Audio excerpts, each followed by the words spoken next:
Hello, welcome to another coffee break with Kardec. Our break to have some coffee, tea, or hot chocolate, and together with that, we have 15 minutes to talk about some aspects from the book Genesis by Allan Kardec. This beautiful book. It's never too much to emphasize how important this book is for the Spiritist doctrine. And what I wanted to share with you today during our break, I hope it is a very pleasant moment, is again about the Perispirit. But what I want to talk today is about the quality of our Perispirit. We know that we have our physical body, and then if I ask, how are you in terms of fitness? Are you fit? Do you go to the gym? Do you have a healthy diet? Or do you have sort of fatty foods or a lot of sugar? So we have an idea of the kind of quality that we bring to our physical body. And of course, we know how we are, if we are in good health conditions, or if we are suffering the consequences of a bad diet, bad habits, of being, too lazy. And that is regarding our physical body. But then if I ask, how is your Perispirit? Because we know that the Perispirit will be with us wherever we go.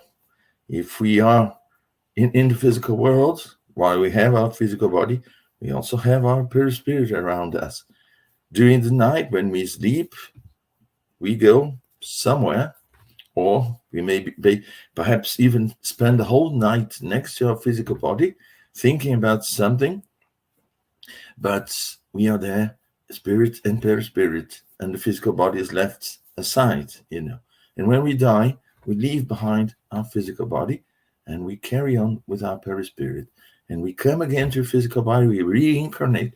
And in this reincarnation, we again, with our Perispirit, which is always there with us, comes to a new physical body. And it's important to show the difference, because the physical body, the composition is basically the same for all of us. Although we have different forms, some aspects of the physical body may be slightly different. But in the end of the day, our composition is basically the same. If when I die, I'm cremated, and then someone takes my ashes to someone and say, do you know who he or she was? And people would look at, that the ashes, and they won't be able to say whose body that one was once. So just to show that basically the composition of our physical body is more or less the same. But regarding the Perispirit brings in itself our identity, our spiritual identity. Who we are in our essence is reflected upon the Perispirit. But how is it possible? We know that each world, according to the general development of that world, it has layers of spiritual fluids. We know we've talked about spiritual fluids in the past. These spiritual fluids, they are like raw substances that can be manipulated, and in accordance to the manipulation, those fluids, they can acquire certain properties. The properties may be more, I would say, closer to the density of the physical world, or they can be as rarefied, as pure as the conditions of enlightened spirits or enlightened worlds. So, and in between we have, so many degrees that is almost a continuous. You go from one to the other, going through different levels without even noticing. And within a particular world, what we're going to see is actually a certain range of fluidic density that compose the fluidic atmosphere, the fluidic world, as it were, around that globe.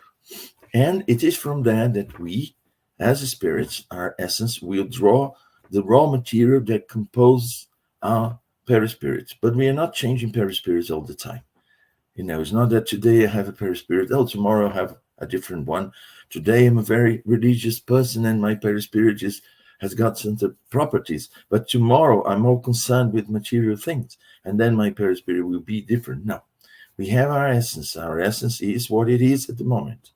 And we know that we were more, I would say, we were more or closer to the initial aspects of life, which were dominated by instincts, where spiritually we were very low in the sense of still very close to the initial conditions of our creation, which were simple, no virtues developed, all virtues yet to be developed, and ignorant. That means we had the universe ahead of us to learn about, but we hadn't learned yet anything. We were at the very beginning. And enlightened spirits who were basically in tune with the whole of creation. If we can, you can use this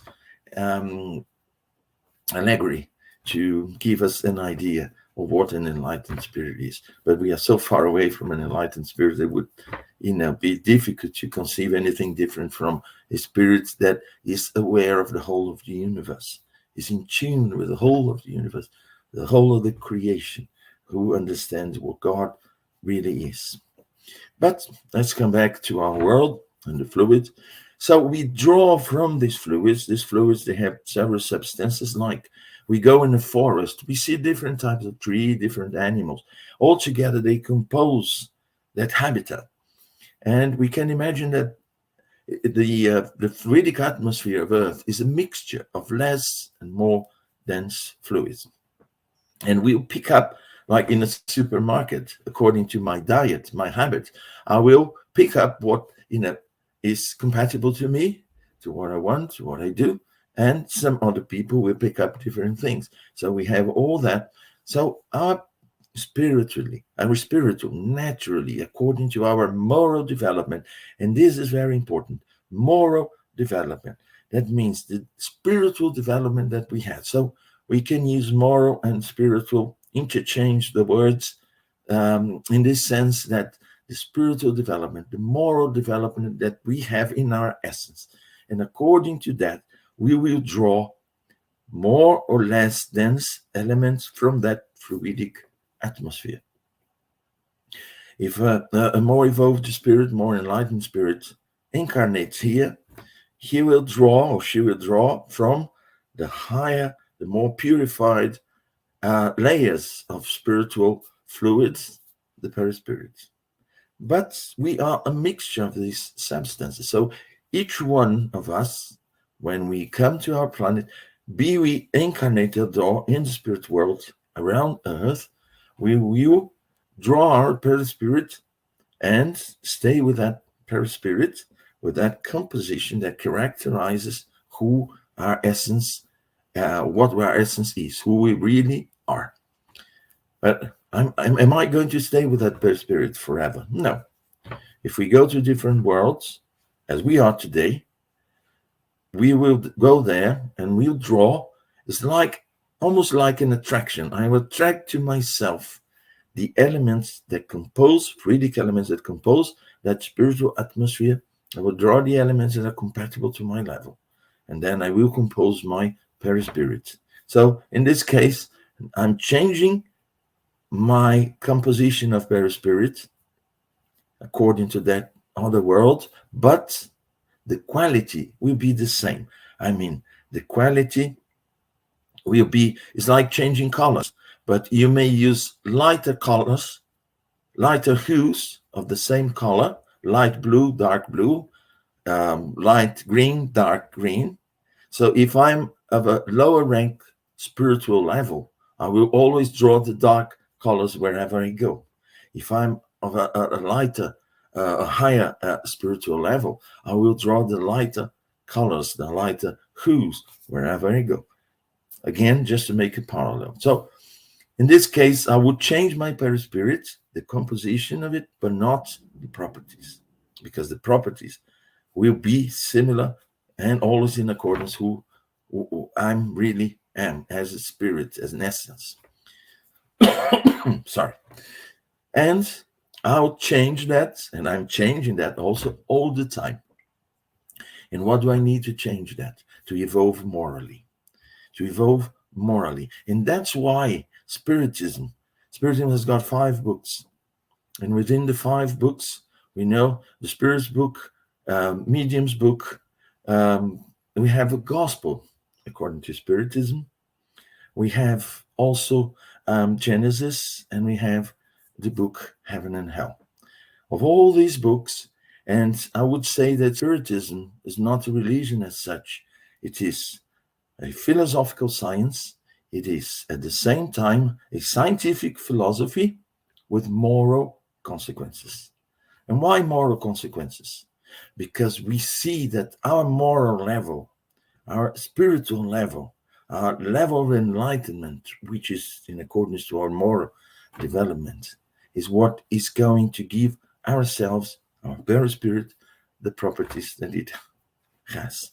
And that changes even within an incarnation. When I return to spirit, my perispirit may be slightly different from what it was before. It depends on what I do, the work I do in moral terms during this incarnation. And also, this is a continuous process. It has no end. And the beauty of that is that everything works in a chain. It's the beauty of creation. And in this process, I'm changing myself constantly. And that's why the Gospel is a fundamental book amongst the 5 books. The others are as important as, but it is the one that gives us the moral code that we need. Jesus is the spirit with the highest level that has ever incarnated here on earth. But we know that there are many other enlightened spirits who also came to the world, who also brought us beautiful teachings.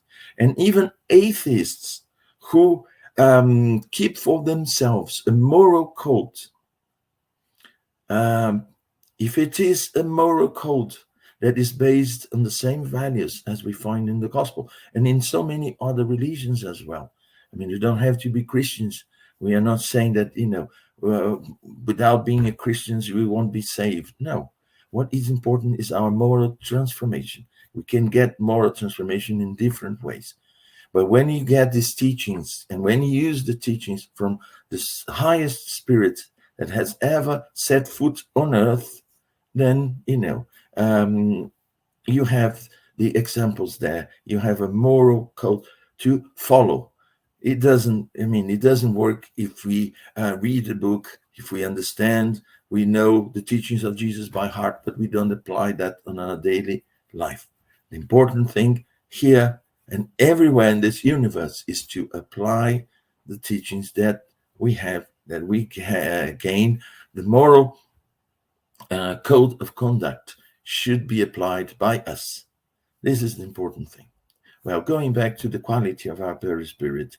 So, as I said before, as we do this work, we start to bring together to us lighter elements that compose the fluidic atmosphere of Earth, and then we rid ourselves from the denser ones, the ones that we bring with us from previous incarnations, from the time that instincts were more important than sentiments, than feelings.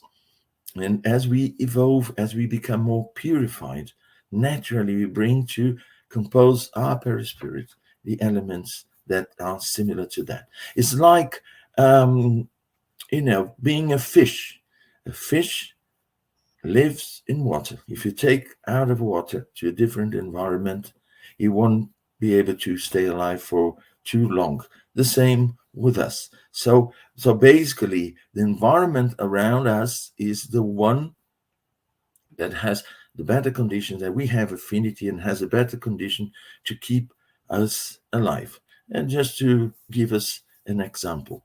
And it's the same for us when we go to, let's say, to a planet or somewhere in the spirit world where the atmosphere is less dense than one we are used to. We may not be prepared to the kind of atmosphere that is there, although it's very enlightened. We are not. So we perceive that in different way. If we are used to living in dark caves, So when we come out of these caves in a bright sunny day, we can stand the light.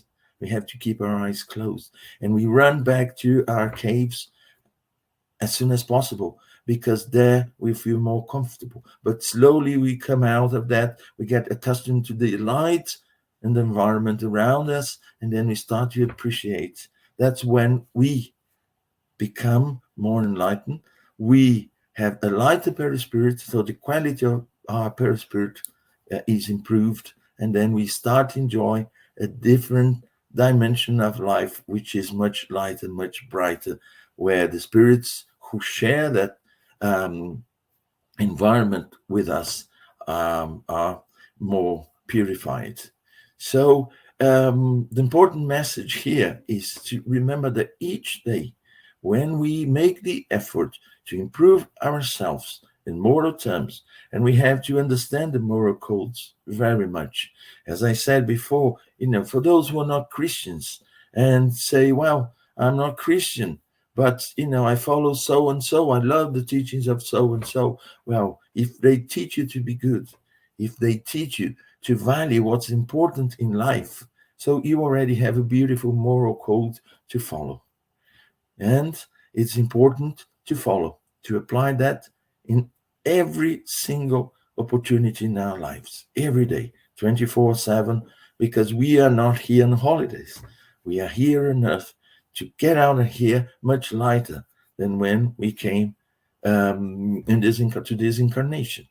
And we shouldn't expect, a very dramatic change in the quality of our perispirit. This is something that we achieve slowly. The same way that if I start going to the gym today, I wouldn't expect next week to be fully fit and run a marathon every day or whatever. This is a work that requires time and effort, perseverance. This is the word, perseverance. Take away and follow it with the best of yourself. And then the best of yourself will be better and better every day. That's what I had for today for our coffee break. I hope you've enjoyed. See you in another opportunity. Okay, thank you so much. Bye-bye.